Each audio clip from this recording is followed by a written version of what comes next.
Hi.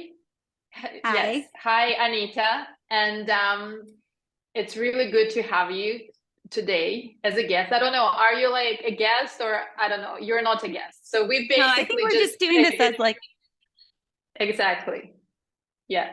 Like a duo, a duo. No one is the host, no one is a guest, but basically just kind of to give a quick history. So, I think I've said it in the description when I was kind of like inviting everyone to come to this talk.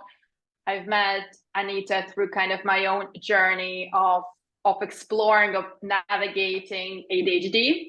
And it was a couple of years ago, I think, when we've met, maybe like a year and a half ago. So I'm not an expert on ADHD, but I've decided to have like kind of those conversation with therapists who are experts actually in working with ADHD and neurodiversity. And obviously Anita is one of the experts. So I'm very happy to kind of to have this conversation with you because I think it's just important for many people, for me personally, to just have an open dialogue on anything that relates to being diagnosed or newly diagnosed, or kind of supporting children or partners who are coping with what it means, to have ADHD and just to have an open dialogue about it and to kind of talk to you because you work with that and you'll probably be able to answer a lot of my questions. So here we go. That's a little bit of a personal interest here as well. So thank you for doing this. And could you just kind of talk about yourself and like introduce yourself? Because I know you're very passionate. You're a speaker. You're an advocate for this work. So just could you like introduce yourself and talk a little bit about what you do and what you specialize in, and maybe about why you do what you do? sure. Yes.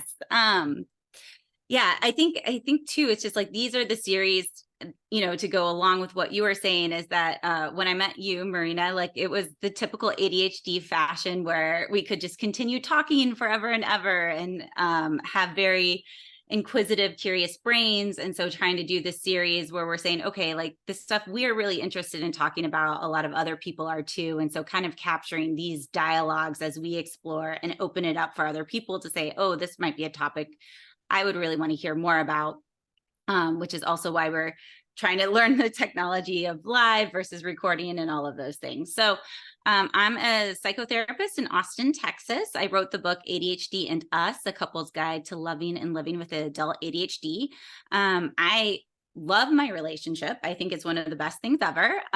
It is what I think one of the reasons that I was drawn to focus on couples counseling Mm-hmm. and earlier in my studies. And so that's sort of where like this journey of how I got niched into the ADHD experience, because I have ADHD myself. I would say like, we'll talk about it a lot more today, but like, I think because of some really important factors, it didn't seem to be a huge impact on my life until I became a mother. And Mm-hmm. when I was in this huge conference and like kind of learning from the best of the best, I snuck away to do like an ADHD training because I was like, well, I think I need some more tools. Like this is not, I'm not working, things aren't working well. Like it was causing a little stress in my relationship. And so because of that, like I kind of was in this very relationship intervention training mode, and then was getting these little tidbits of knowledge for ADHD just for my own self. And then I was really using that lens of like, whoa, some of these like interventions are like going to be harmful if somebody has ADHD.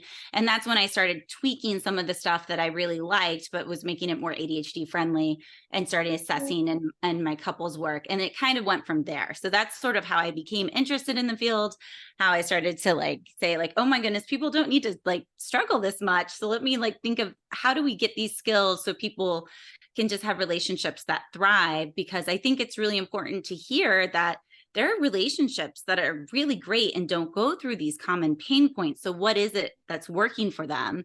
And how do we get this information for everybody else?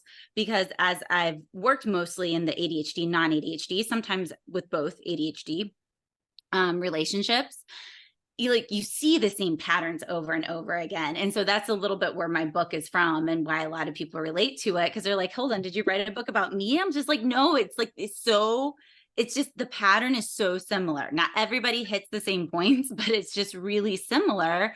And a lot of people have just been isolated in that. So it's that like, hey, I'd rather see you thrive or like come in to learn some skills than like come in to my office when you're really struggling and it's just you're really hurt by the person that you love and you really love them and you just don't know what to do. Loved your book, and I really kind of think, I've got it on this stage of the journey that was very like in the beginning. So I think it really helped me to normalize and validate some of the things, as you were saying, that are very typical, because my husband, he's neurotypical. But we're going to talk about that.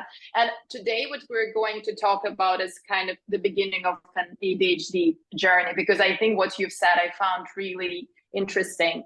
And I know that this is, again, a very typical journey when a lot of parents come to being diagnosed or kind of see the impact of an ADHD brain when they become parents throughout parenting. And this is what happened for me, because I didn't actually know about my ADHD. Like, I didn't know consciously, I obviously kind of always knew that in many ways I was different, or kind of I think differently, or like I react to things differently. So there was all this kind of sense of maybe not belonging, and it started very kind of early on from school, and I kind of grew up in Eastern Europe and Russia, which is very typical rigid society. I was born in Moscow, and kind of in the 80s, there was not much awareness. And even now, I don't think there's so much awareness, around neurodiversity. But back then, it was not even out there, as a kind of something that was openly spoken about.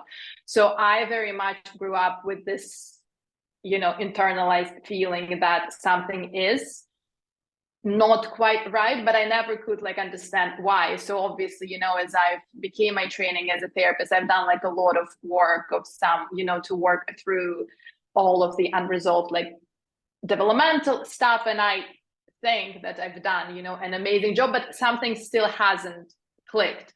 So this is how it kind of came to me again through the parenting. When I think my son was about 2, then I was thinking that he might have ADHD. And again, I think this is also something that happens for many parents, because I kind of really struggled at that stage of, active individuation when he was 2, and he was expressing his emotions in a very different way to how he was when he was a baby. Then I've struggled with supporting him through that, because I was getting very dysregulated myself. And I knew that for me, it wasn't something that would be normal me. It was definitely something where I felt I needed support. So I've started kind of thinking maybe he has it, or maybe we both have it, or maybe I have it. And this is how it kind of started. So can you just talk about this? Because I, again, know now I've spoken to so many parents who are kind of have a very similar journey. They become parents, and somehow ADHD becomes very difficult to manage. Why? What kind of changes with our ADHD, that as we become parents, the symptoms, or, if it's treated, or if we don't know how to cope with that, it becomes so much more difficult to manage. Yeah. And I think that's really kind of talking about one of the things we wanted to dive into today of like, when did you get diagnosed? When did you learn? And like, what state were you in? And what are the supports around you? Right. Because yes, that is a lot of the time, like before the pandemic, that was almost always the time that I would see couples or adults in my office, was really when their kid got diagnosed, and their kids were probably like elementary school age. And it was just too much to handle. So I think to answer that question of why I think it's harder is if you're realizing, one, that you have an ADHD child, right? That also means like you probably have been parenting them, and it can be kind of intense, right? Like some of the meltdowns, some of the things that may or may not work for you or for everybody else might not be working for your kid. There was this like this moment in time for me where it was like this amazing like music class, Spanish music class that I went to with my kid when he was like 1 and 2. And there's just like this moment where I was looking at like all the other kids who are just following doing everything together. They're just all like singing along and playing. And my kid's like rolling on the mat, climbing everywhere like this. And I mean, it was great. He wasn't shamed. I wasn't shamed, nothing like that, but it was like comical. I'm like, of course, this is my child. But I also think I have a very different perspective and knew that most likely my child would be neurodivergent in some way. It'd be very shocking to me if he wasn't. And so like from the very beginning, I'm starting to use ADHD parenting strategies and making sure our environment is ADHD friendly and affirming from the very beginning. So I think when you're talking about like this overwhelmed and why are symptoms worse? No, it is stacking upon level upon level upon level of executive functioning challenges. And you can speak to this in different countries, but at least in the US. And I don't experience that when I've lived in other countries, mostly like Latin America. But like the amount of planning, the amount of executive functioning that you have to do as a parent is mind-boggling. Like you have to sign up for, you have to fill out all these forms, you have to get on wait lists, how to figure out your schooling. Like it's just really challenging if you don't already have those skills. So I think it's just compounded. And that's one of the reasons that I also started doing pre-baby counseling before with an ADHD focus, because I'm like, this is not the time to learn. Like parenting is really tough. Like I used to work with kids. I used to run a whole camp. Like that was way easier for me than like being a parent to one child. Like there's a reason I Sure, have for that, sure. Yeah, right? that's my experience completely. And I think, outside of the recording, I was telling you that weekends when I do spend time with my children and I love doing that, but for me it's much more overwhelming than actually working and and spending my time doing kind of the things at work, because physically I get much more tired from doing that. And I think, kind of talking about those questions that we wanted to discuss. So I think the reason why I never thought that I did have ADHD was because I think I had a massive misconception of what ADHD was, again, because I was raised in a country that does not really openly talk about ADHD. But I do, however, think that still there is a big misconception. There's so much, like information about ADHD that doesn't help actually people to think that that might be, what also they can need support with. But I kind of, because I was highly functional, when I was from kind of through I always struggled in school. That was like with written work, with deadlines, with kind of a very structured work that has always been an issue for me, and it kind of caused a lot of trouble in school. So that always has been something that was there, and everyone was aware of that. All my family knew that. But again, the messages were that, it's maybe that I'm being lazy, or maybe I'm not listening, or maybe I just kind of need to focus more. So it wasn't really something that was like explained in a different way other than something is wrong with you. But however, I still like managed to finish school. I still, managed to study. I still like managed to like finish to university. So there was still a lot of things that I've done and I was able to do. And then in my 20s, I had a very successful career also for someone who, so I think because of that, I never thought that maybe this is. However, I've always have like a lot of, I've been quite anxious, and I didn't have coping skills in my 20s, especially before I started to train as psychotherapist. I didn't have any skills to manage that. So all of those things like around impulse management, and impulsivity and compulsivity was like definitely my way to cope with stress, anxiety, and like working to the point of burnout, so not really knowing my own kind of limits and boundaries, which now again, looking back, I understand are like so ADHD things, but I had no idea that they were, so I kind of think that it's really related to that. And I think a lot of people, because of that, if you're kind of functioning and you have like those successes, whatever they are, if you are able to do some things that you might not have that. So I think there's just this misconception that people don't necessarily still kind of can get their minds around, or at least it wasn't something for me. So it did come as a shock, because as you've said, I think as I did become parents, there was just so many tasks that were simple, but they were not easy for me, where for other people they would be easy. And I knew that. And I was speaking to a lot of moms and a lot of parents who would like tell me, well, we do this kind of like things every day. Like when you were saying, going to the music class, that was my nightmare. I was getting so overstimulated, just being in the group with like singing 50 singing people. I could not cope with that. So there it came with a lot of shame. Before I didn't kind of like know, I just like thought, I'm anxious, but still, it might be like related to whatever the like developmental trauma, but it still like wasn't something. But then throughout the parenting, then it did kind of come with, okay, so why do all other parents do these easy things and I can't? Why can't I like find the structure that works for me? So I think that was my experience with that, and all of those things are like easy. And they're not. Yeah. Right. Yeah.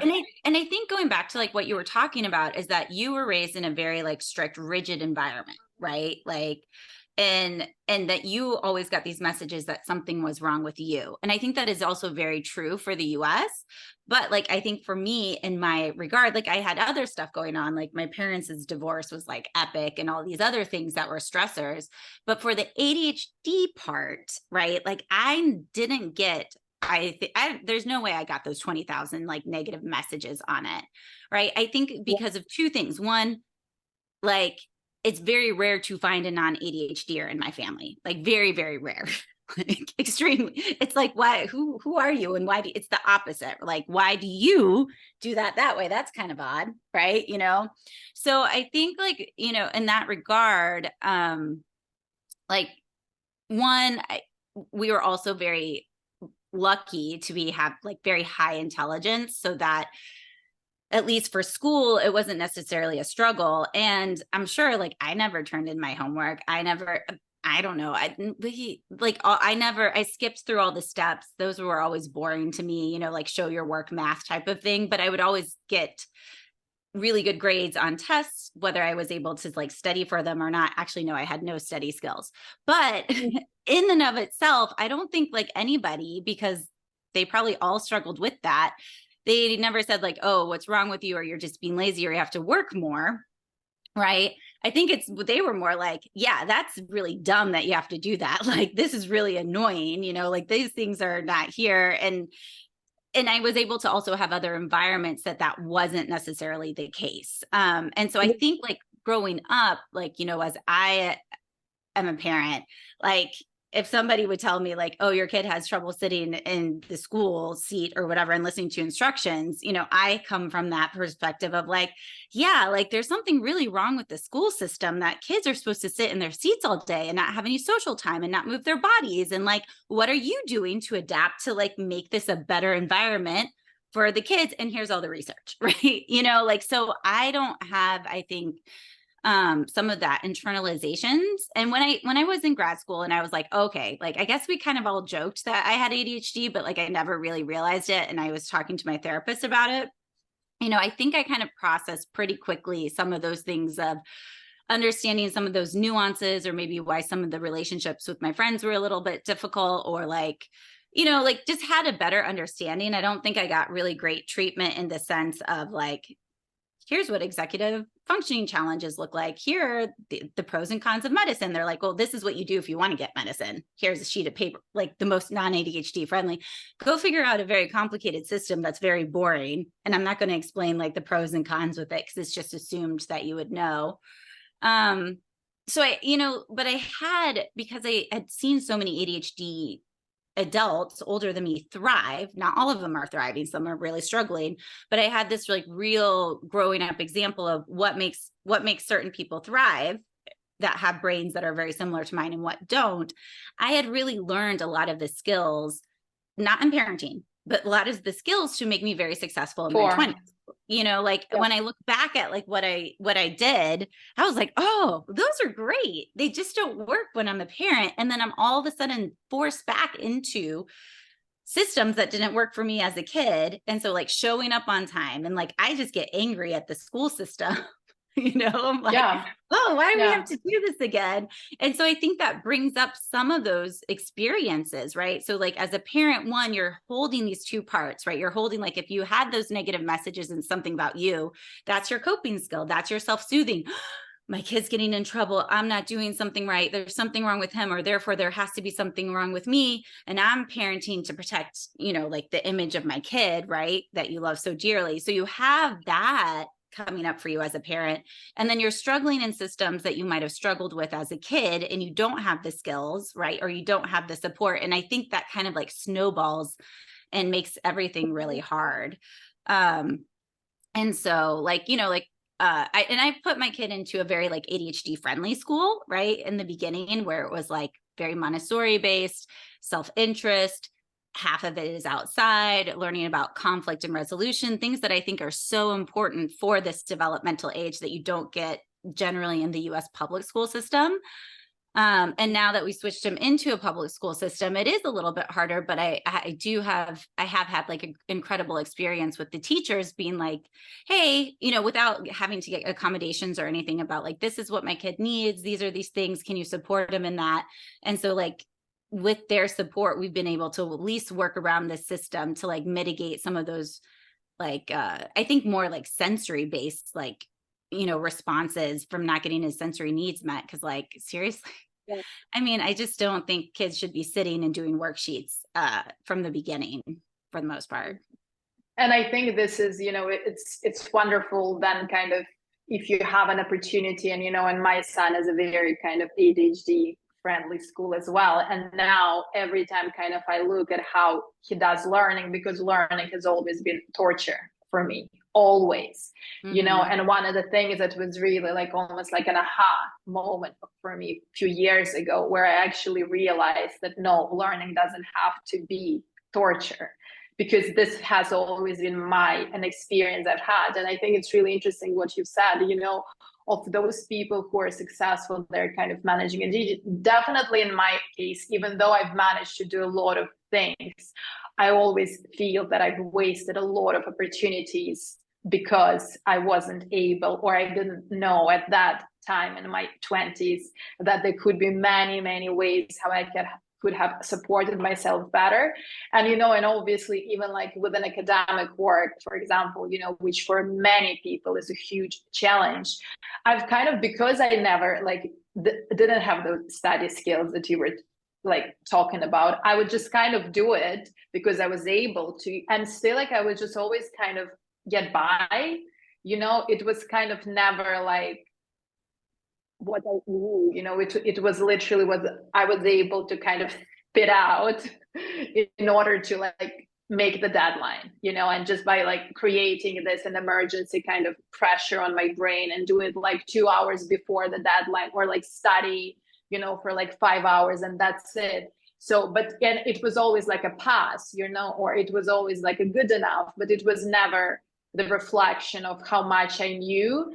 And now looking back, I really kind of feel sad, because I know that there were a lot more that I could have done. And I think this is with the school system, when you're talking about, I think that I hear the stories of parents, you know, who have kids in school that are not yet ADHD like friendly, or still like with a message that this is how the learning happens, like we're all kind of learning this way. And parents who might not have support of actually being able to stand up like you know, and say, hey, this is bullshit. You know, if like some kids learn this way, it doesn't mean that my son or whatever, or me, right, are going to learn. They're different people learn differently. Those parents would normally struggle more because of, you know, how do you kind of change the system, right? How do you challenge that message of, if like there is this rigidity that, okay. And again, going back to kind of an experience of growing in Russia. I was just talking to like a friend of mine in Russia, and she was talking about, her child who was just learning differently, not because of neurodiversity or whatever, just because of the personality type, perhaps, and how the whole message in school was, she needs to sit on, like on the last kind of desk. So the teachers don't like see her much, and they don't have to support her in a different way. So like basically they don't need to waste time on someone who doesn't get it in a way that they want them to get it. And I think this is like a very kind of typical experience. And then it's difficult for many parents to kind of separate that this is not the child or a parent, that they are the problem, as opposed to this is a system that's the problem. Because obviously there is still a lot of societal messages about, no, you still need to learn in this way, because this is the structure. And it was like created what? An academic structure was created many, many decades ago, and it hasn't actually changed to reflect what you're talking about. And I think that's why, like, some of the therapy, especially if you're an adult with ADHD, you haven't gotten comprehensive treatment, but like to have that therapy to kind of work on not internalizing so much of that shame or there's something wrong helps, one, just enjoy parenting in life a lot better, and two, allows you to be more of an advocate. And other times people do really kind of heal from their kids because they're able to advocate for things, but they don't have that trigger. Like if you're getting triggered all the time of like, oh, there's something wrong with me, oh, this, and you're back in that environment. Like I worked at a school, and even when I worked at a school, I'm like, oh, principals are, oh, I'm going to get in trouble. Like, it's so conditioned that even if like these things, it's like, it's hard. It's like almost going home to your parents. Like we become little kids again. So we have to know that and like know how to shake that off, so that way we can connect to ourselves and also give our kids a different experience. And I think that's healing for us, right? Like, I think, the thought I had in my head, right, when I became a parent, I was like, I'm going to give my kid all the things that I never got, and I'm just going to see how it goes. And then I was like, oh man, this is tough. Like, this is tough. Or like these types of things of like not understanding the executive functioning demands for children is also really tough. Like, my kid and husband are in Mexico right now. And so even just having this morning where I'm like, we didn't have to get ready for school, we didn't have to do all these things. Like I didn't have to just go, and we have really good systems that work for us most of the time. So it's a lot easier. But even just having that like low demand morning where I just focus on me, I'm like, wow, like I can see the difference, like if you're talking about those things. And that's why I think like, I underestimated what parenting, some of those parenting challenges would be, because like there is so much of parenting is just these daily tasks that you have to do. Whereas like if we go on a vacation or we go on an adventure, and it's because we're both sensory seekers, my kid and I, like we're thriving. Like we are having all the fun stuff. Like we're doing that. But then like you put us into like, okay, we have to get ready for school. Then we have to go to bed early because we have to get ready for school. Like, like that's the part that's a lot harder for me. I think that part with like overstimulation for me is one of the major challenges. And I was actually thinking about it yesterday, and it was just like a very relaxing Sunday, that again created so much like stressors for my brain. And I think like at some point I was like almost like picturing, I was like, if I could actually take out my brain right now and just put it, in this like cool glass with water, so it's just like cools down, or I don't know, like I could do like something. I was literally just sitting and visualizing that because of how overstimulated I felt physically. And there was just not much happening. There was just, like kids screaming. There was like, we were kind of in a very busy beach. There was like a lot of noise. There was dogs barking, but normal kind of stuff again. Mm-hmm. And then it's like I went into this complete almost like fight or flight state where I just dissociated. And this is where I needed to go to just to recover and like come back in 5 minutes and be like, okay, now I can come back. But I think there's so many moments like this throughout parenting, especially, at the certain kind of ages, that also as parents, we don't have kind of a luxury to just withdraw completely. Mhm. And I think when it happens again for many parents, this is where it's like, oh, okay, what's wrong with me? What's wrong with me that I can't cope with this just completely normal stuff. But the thing is, yes, it's normal, but also it's not. And I think the one thing that I'm moving into of really trying to be change in the healthcare world, at least, is understanding the overlap of sensory processing differences in ADHD, because they're there, right? And most of it is like you're sensory seekers, but a lot of times you have that sensory overwhelm. And I think we miss that as therapists a lot too, of like sensory based anxiety, because of like some of the tools that we use of like kind of calming our mind and doing these other things. Like if we don't have a regulated body, or we don't know what our sensory diet is, it can just, you're working so hard with tools that aren't really addressing the underlying issue. And I will say too, like especially like in the infant toddler years, even though I'm a sensory seeker, like there, you can get overloaded by touch, you can get overloaded by sound. My kid is like, if he's, as soon as he like goes off by himself, he needs to regulate. So all of a sudden, all these funny noises start coming out of whatever area or room he's in, and it cracks me up. And at the same time, I can relate to other people who are like, oh, this is like overwhelming, because it is a lot. So like, I think there's this part that says, okay, like, this is what I think of as comprehensive care is there's this sensory processing part that kids, at least in Austin, get today. I don't know. Um, like I've taken my kid to OT. I'm not a therapist, right? An occupational therapist that's sensory trained, because we want to learn these tools to, one, know how to diminish the input when you're having like the screaming and the barking dogs and all this stuff. Like in like those earbuds that a lot of people wear now, like that's a really great way of kind of diminishing some of the input so you can tolerate places that you do have to tolerate, as a parent or just in life. If you want your kids to be able to go to the beach or do some of these things that I think, we value and want them to do. But then we also need to learn about like what are our own sensory needs. And so a lot of times increasing your proprioceptive input helps you tolerate a lot of that stuff. And so I think that's really important, especially as parents too, because like that, I think for me, one of the reasons like pregnancy and postpartum were so hard and my symptoms were so worse is because I had a great sensory diet. Like I was a dancer, I was always active. I was meeting my needs without realizing I was meeting my needs. And so when I had a really hard pregnancy, I had a really hard postpartum, I had a lot of physical issues that I still am dealing with today, like over 8 years later.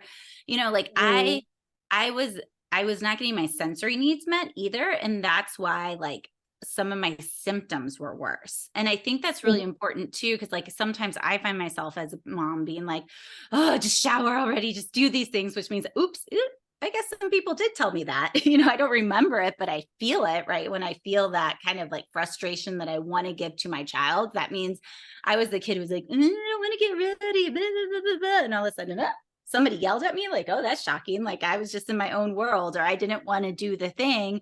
And nobody else like set it up to be successful for me. They didn't know how to set up my environment, where I got a lot of that, I think. But like there are those moments, because I feel that, or I say that to my kid. I'm like, we would have left by now. We could have been having fun if we just would have brushed our teeth, versus like the responses and the other things I know that would work better for him, which I do most of the time. But like, I feel that, those messages coming back up, and that's just a sign that like, I did not get the tools that I needed to like do those hard things. Right. And like, that makes it harder for me to provide that for my kid, even if I want to, because I'm unlearning stuff and I'm learning stuff with him. And so it's a lot more work, right? Where it's like, when you're saying it's easier for other people, they grew up with systems that worked for their brain and bodies. They know how to do that with their kids, right? And then they might have, if they have an ADHD kid and it doesn't work for them, then they're like, wait, hold on, what? But at least they're not like unlearning some of these things that were harmful, and getting triggered for them, so they can just more like engage and learn and be like, okay, I need to work this way in order to set my kids up for success. I love this idea of like sensory diet. And I think, if like kids actually do grow up with an idea that, this is something that they can uniquely develop for themselves, and it kind of something that is just, they create for themselves, and it depends on kind of where their needs are, and kind of where do they need extra support, but it's really something that's kind of individually targeted to their unique brain and just the whole system.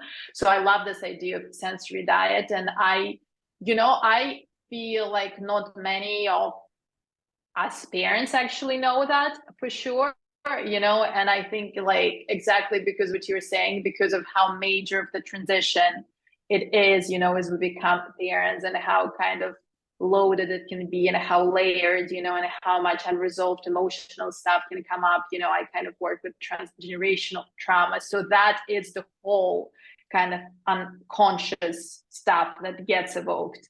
But I think just with like ADHD specifically, it's almost like the parents who either don't know that they have it, or know that they have it. It's kind of throughout this whole parenting journey, this sensory diet needs to also change to reflect all of those internal changes, but also the external demands that come with this role of becoming a mother. Because this is so, that sensory diet that you're talking about is very different for when I was like non-parent to when I'm a parent.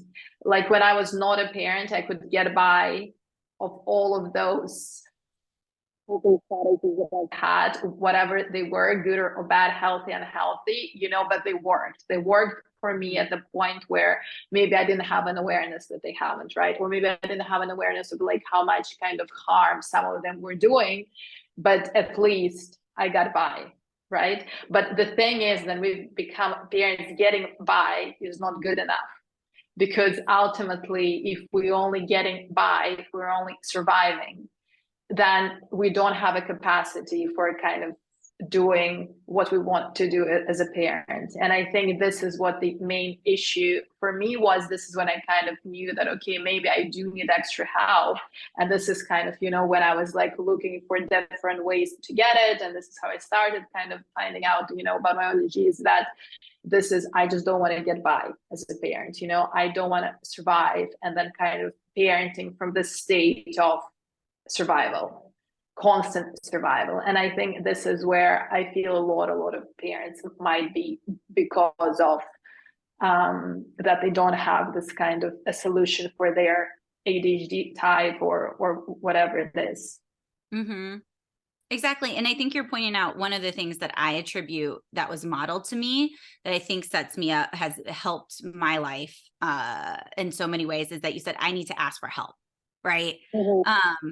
So like, if you're okay asking for help, if you're okay getting support, I think that opens up a whole world. And for people who are like taught that like asking for help means there's something wrong with you, or you should just know this, or all these other things, like it makes the journey so much harder of just saying, okay, like, and that's what we want to do for our kids, right? Like, okay, this isn't working for us, right? Like, so we need to get help, right?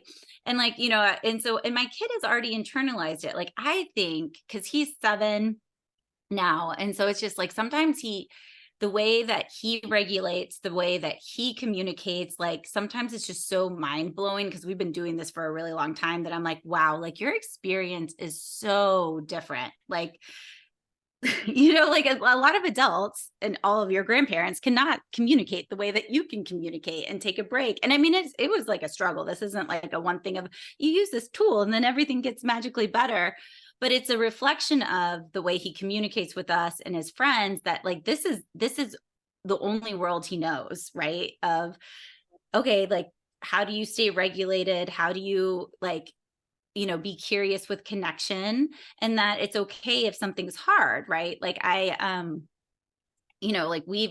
like showering is really, really challenging for our family, because like it's a sensory torture part. Like that feeling of being wet, the feeling of those changes, like, that part, like there was this part where we were just like melting down, like we were frustrated. I'd give all the bribes in the world, all of the rewards, and like, it was like, you could have iPad all day.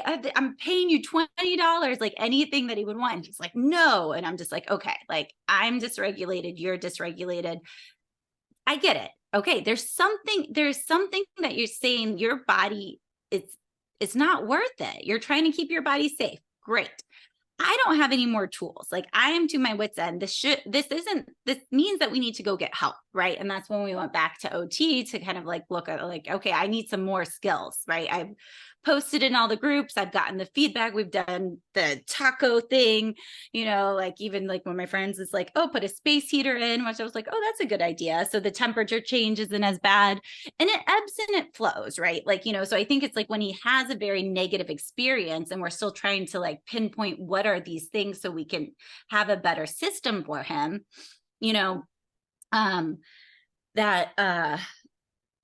that's like kind of the model that he has now. Like, it's okay to ask for help, and I was, like there was a time just a couple months ago where like my memory was just really gone. I was under a lot of stress.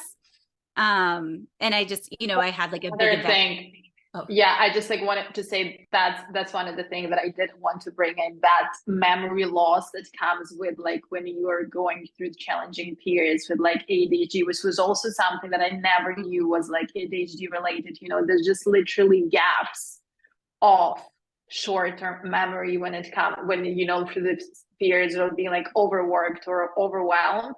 Mm-hmm. So it's just like when you said it, I just also for like whoever is going to kind of listen to the recording and you notice that, because I had no idea, because I thought it was all part of like dissociation, because I work with trauma and I thought I just dissociate, when kind of things get, maybe something gets like triggered, in my like implicit, like maybe some developmental stuff, but I never actually knew that it could also be something that for my brain was just a way to process stuff and to kind of send me like a signal, you're dealing with too much, ask for help. So I just, I know for me it was a big kind of, I didn't know that. So I just want to pause on that and tell to anyone who might be going through the same, that can also be a big ADHD sign.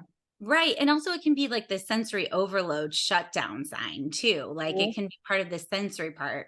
So it can be all of those things. Like it can be a combination, but it's helpful to like start knowing what these things are. So that way you understand what might be going on and kind of what are the things that you need when you're receiving those signals. And yeah, just to kind of go back to what I was saying though, it was just like, I had a recent loss in my family. And so like my brain, like just my memory isn't there. My kid, he was getting frustrated legitimately. So, cause he's like, I just told you this or something, but he goes, like the same thing. This is what I'm saying. Like he goes to me, he's like, well, maybe you should go get your like head checked. And this wasn't like a mean thing. Like this was a very kind, caring thing. Oh, it's like a concern. Yeah. He's like, oh, but he's like, okay, yeah. But like, well, this is like different for you. So that means like you go get help, like, so that to me, right, means that like, wow, okay, like this is going to set him up for success, because this is the thing, like for all people, like everybody hits a point where they just can't handle life. We all have a stage of life that we just don't do well. And we have other stages where we thrive in. But I think for ADHD, right, like we will all eventually hit a time in our life where like we can't do neurotypical systems, right? Whether it's, for a lot of us, it's parenting, right? Sometimes it's like when you have your own health issues, and at least in the US, we have one of the most complicated, infuriating like healthcare systems that you have to jump through a million hoops. It's like, and also the least ADHD friendly system ever, right? Phone calls, holding, filling out forms, doing this, like it is torture. So like you're going to school systems and medical systems are like two like examples of incredibly rigid and helpful systems that just exist. Yeah. And they don't have accommodations yet for that. Mm-hmm. Yep. But I think like in this way of just saying like, whether it's like grad school and doing your dissertation, like we all hit a point where whatever things that were working for us don't work for us anymore. But there's two ways of going about it. One is like, oh, okay, like, yeah, all right, I need help, right? Same when I was like doing the trainings, and I was like, all right, I need some extra support. So I'm going to just like jump into this ADHD training, even though it's not really what I'm here for. And that was really helpful of like, okay, I do definitely need some medicine. I definitely need to get more tools under my tool belt and get more like support. And I think that's also helped me just personally. And then obviously as a clinician as well, of being able to say like, okay, yes, like you can have that internalized part, which is what most of us learn, or we can say like, okay, well, all right, like I'm trying really hard and it's not working. So that means that like there's something else that's there and I need some extra support, and that's okay. Like, why do I keep on wanting to work harder to like prove somebody wrong or prove that I can do it? That is a very typical ADHD response. What, you tell me I can't do something? Okay, boom, like go do it. But I don't know. I think those are the things like that, some of this stuff is like the most challenging with parenting, but also the most rewarding when like I do see that, like, even though like it, and I have friends that validate that, like, your kid is like 3 kids, like, like my experience in parenting is very different than a lot of other people. And at the same time, I'm like just blown away and feel really good about how we've been able to like show up and advocate, and like, yes, the choices that we made as parents. And that doesn't mean like I've done everything right or I haven't lost my mind or any of those things. Like, of course I have. But I think it's like I always say, it's like more about the repair than like preventing anything bad from happening. It's more about hey, the same thing, like, oh yeah, okay, if this is really hard for me, that means we get help. Oh, mom, if this is different for you, you should get help, right? And I was like, you're right. Like, actually, this is normal. Like, when you lose somebody and you miss them, like it's hard for your brain to remember things. But if this continues for a long time, then you're right. I do need help. Right now, this is normal. And thank you for letting me know. Like, that's really important. Like, how do we stay connected versus like exploding at each other because like we're frustrated that the other person isn't hearing us or that they didn't remember or do all those things, which is like typical ADHD stuff. But I think those are like really like, that's what I hope that like more people get as parents, right? And I think that's why our work is so interesting, of having that transgenerational trauma and that trauma lens and that work, because that is very true. Because a lot of us have probably had like our grandparents and our great grandparents. Like, I definitely had grandparents that were thriving, right? And but like I think there's also like the other parts where it's just you're passing down these messages of like, there's something wrong with you, you're not good enough, all of these things. And you see these responses in these kids where it's just like, I can't make a mistake, or they're having these huge responses to things that are probably more in that transgenerational trauma because they're too young to have experienced it yet themselves. If the parent, because the parents are trying to do the opposite, right? So it's not like they're getting it from home. Yeah. I think it definitely like can be all of that, and that's kind of for like another talk, because I do know that we kind of need to wrap up because of just like of time and how I think like there has been, in a very kind of ADHD unstructured way, but hopefully there has been like a lot of information. But I definitely would love to talk about, that correlation between like developmental transgenerational trauma and ADHD, because I kind of still have a lot of questions like which is which, and obviously it's not one or, it's always and but I just think that sometimes it can be helpful to kind of separate those to just really understand exactly what you've said, what kind of support can we have, whether it's like ADHD, and maybe there is some very kind of practical tools, like, like structuring time, differently, or, like, again, that sensory diet, where if it's kind of something that is, maybe more like on a trauma angle, that would be then kind of different ways to work with it that might not be like so that will be just different. So, but yeah, I just kind of really want to thank you for this conversation.